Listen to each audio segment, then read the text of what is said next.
All right, let's talk about simps.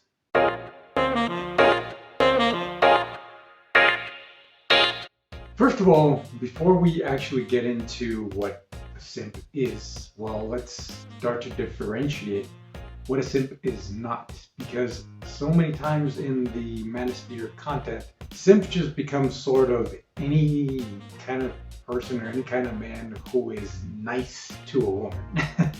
And so let's start to differentiate what a simp is and what a simp is not. A simp is somebody who allows himself to be basically walked all over, to be trampled by a woman because he's trying to gain her favor by giving up his self-respect, by giving up everything that makes him a respectable human being. Now, on the other hand, somebody who is a gentleman, somebody who treats women with respect, if you are coming from a place of self-respect and self-love, and you're doing those things, that makes you a gentleman. That doesn't make you a simp. And that's a very important distinction to make, because so many times we get confused in these terms. Now, why do people simp? Now, first of all, we need to understand that it is not just one thing. We cannot boil it down to one thing as to why some guys simp.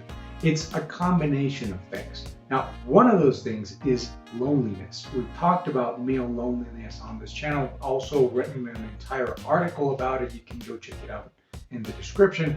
But there is a very large epidemic right now of lonely men, not just in terms of relationships with women, but also in relationships with other guys, just also with friendships. A lot of guys don't have friends at all outside of online, outside of gaming, or outside of social media. So this loneliness added to then desperation that comes after this extended period of time without interacting with anybody, without having friends, without having a romantic partner, it gets really desperate and it gets really lonely and gets to a point where you just try to do anything you can to get rid of this feeling of just complete desolation, of complete desperation, of not having any kind of interaction that would be warm or loving or nurturing.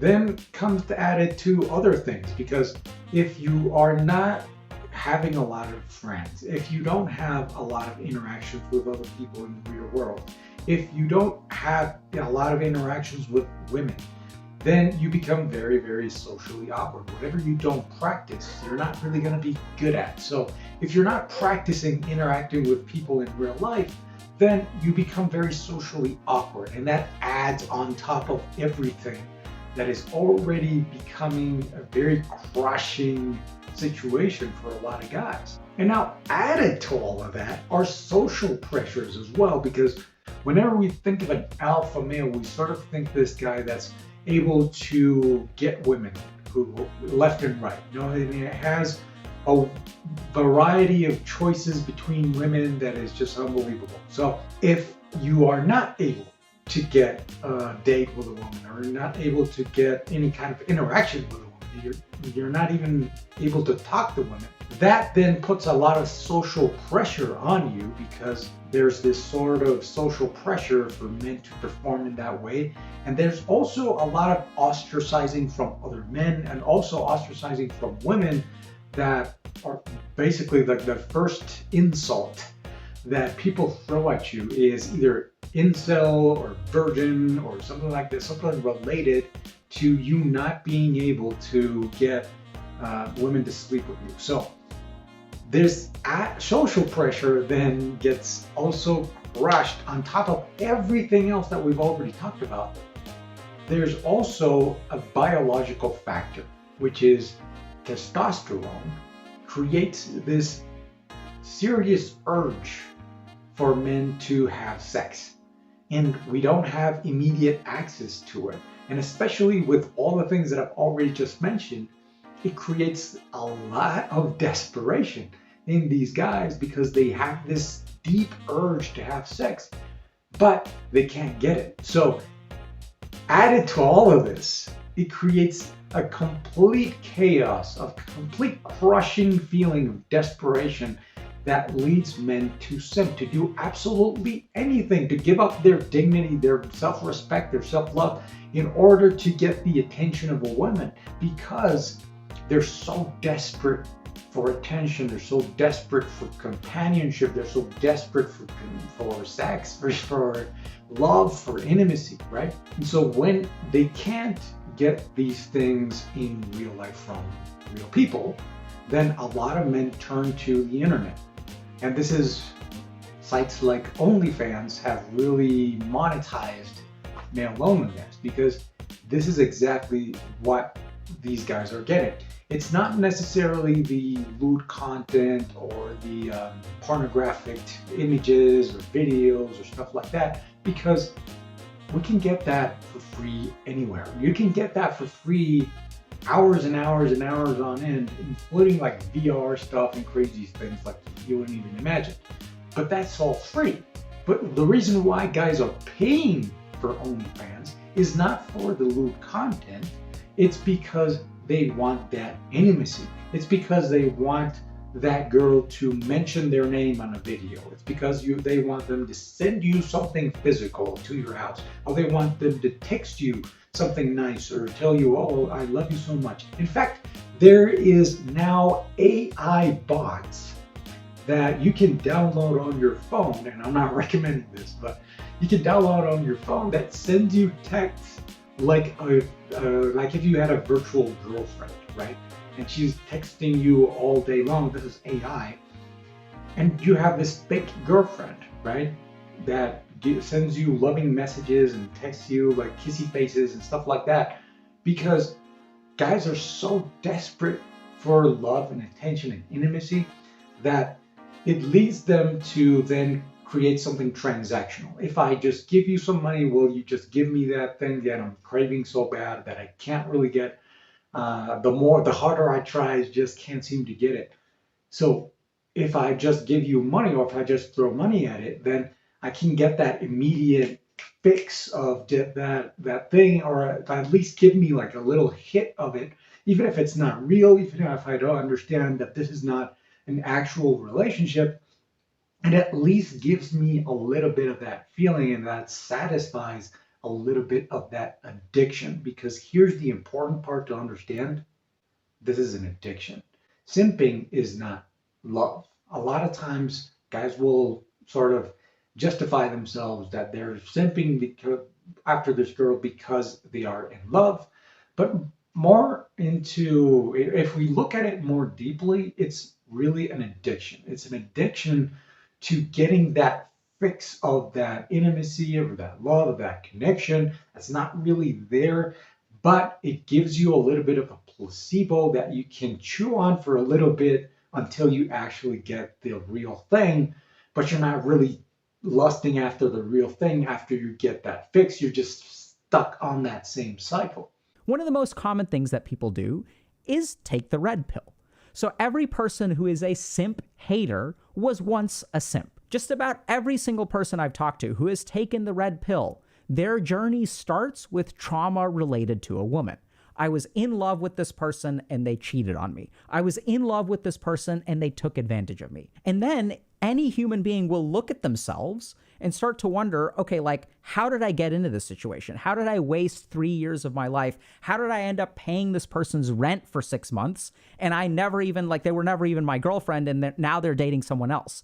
I've invested so much into this and I've gotten burned so bad. And if you think about how do you protect yourself from that, there's a really simple way. You take the part of you that loved this person, you take the part of you that was intimate and cared for this person, and you start to demonize it. You start to hate it. And this is also why we sort of get simp haters on the internet. And even if we come back to the terminology of simp, the terminology of simp is a denigrating terminology. It's an insult. It's something that you say to knock someone down a peg. And so now what's happening is I hate the part of myself that loves women or loves people or loves or is vulnerable. And then this is a very important principle of psychology. The things that I hate within myself are the things that I will hate the most in other people. So there are studies that show that if I myself am a cheater, I will be paranoid about my partner cheating on me. So this is absolutely one way to deal with it, but in my opinion, it's maladaptive over time. Because essentially what you're doing is taking a normal, healthy part of you, the part of you that falls in love, and you're basically demonizing it, which means that you may be able to get laid, you may be able to put together your life, you may even find community with other men, but anytime that you fall in love, you're actually going to retreat away from it. But the reason why I think simping is actually natural and part of development for men is because it allows us to sort of bump along the way, sort of get a couple of bruises so we understand what to do and what not to do in a relationship. The thing to keep in mind here is that it's not a sin, it's not terrible that you did this, but you should get out of it because it's an addiction as well. But this is something that we need to learn from. This is something that we need to grow from. This is something that we need to take notes from and then not ever apply that ever again, because it's devaluing yourself in order to give your value to that other person. And when you find a relationship that is actually healthy, it's reciprocal. It's not just you giving yourself to that person 100%. It's you showing up 100% as yourself and then sharing that with another complete person. You're not two halves of something incomplete that complete each other. You are two complete people that are coming together to share their lives. But here's the thing that you probably clicked on this video for. How do you actually stop simping? If you have already gotten on this bandwagon, if you're already in this addiction, then how do you get rid of that addiction? Well, the first thing that you need to do is awareness. Figure out exactly what's going on. So you need to take stock of what you're doing and if that action or if that interaction is actually healthy for you. Even it could be different situations. So I don't want to be like give you a specific answer because it could apply to different things.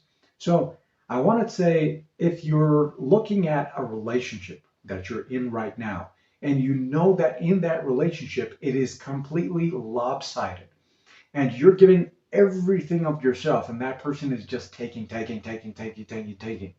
So if you're in that situation, you find yourself simping in that way, then you need to seriously take stock of that relationship, figure out if that person is giving anything of themselves, or if you're just sort of giving everything and they're just taking. If that's the situation, you need to cut off that relationship completely.